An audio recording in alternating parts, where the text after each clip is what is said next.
தசைப்பிடிப்பு, சரணவாதம் காரணங்களும் தீர்வுகளும். முழங்காலுக்கு கீழே பின்னால் இருக்கும் தசைகள் திடீரென ஒருவிதமான சுருண்டி இழுப்பது போன்ற வலியை ஏற்படுத்துவதை தசைப்பிடிப்பு அல்லது சரணவாதம் என்று சொல்லலாம். இந்த வலி திடீரென ஏற்படுவது ஏன்? அப்படி வந்தால் உடலின் அனைத்து பாகங்களையும் அசைக்கவே பயம் வரும் அளவிற்கு வேதனை தரும் இந்த வலிக்கு தீர்வு உண்டா? தசைப்பிடிப்பு என்றால் என்ன? உங்களுக்கு ஏற்படும் இந்த சரணவாதம் கிராம்ப் என்பது தசைகளின் திடீர் மற்றும் கட்டுப்பாடற்ற இறுக்கம் ஆகும். இது பல காரணங்களால் ஏற்படலாம்.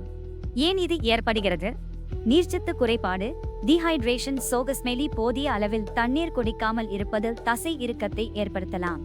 உப்பு மற்றும் கனிம சத்து குறைபாடு, குறிப்பாக பொட்டாசியம், மெக்னீசியம், கால்சியம் மற்றும் சோடியம் போன்ற சத்துக்களின் குறைபாடு.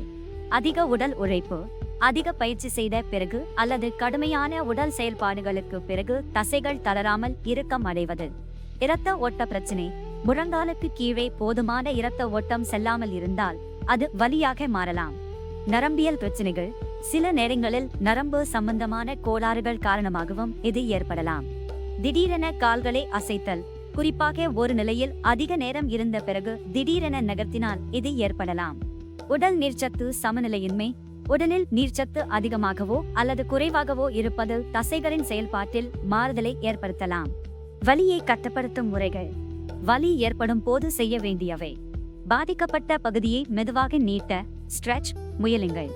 சுடுநீர் ஒத்தடம், வெதுவெதுப்பான துணி அல்லது கட்டிங் கொடுப்பது நல்லது.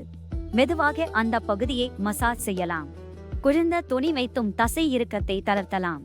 தடுக்க முன்கூட்டியே செய்ய வேண்டியவை: தினமும் போதிய அளவில் தண்ணீர் குடிக்கவும். உணவின் கனிம சத்துகள் உள்ள உணவுகளை பழங்கள், காய்கறிகள், முந்திரி, வாழைப்பழம், பால், பச்சை இலைகள், முட்டை சேர்த்துக் கொள்ளவும். தினமும் தசை நீட்டிப்பு பயிற்சி, ஸ்ட்ரெச்சிங் மற்றும் வார்ம் அப் பயிற்சி செய்யவும்.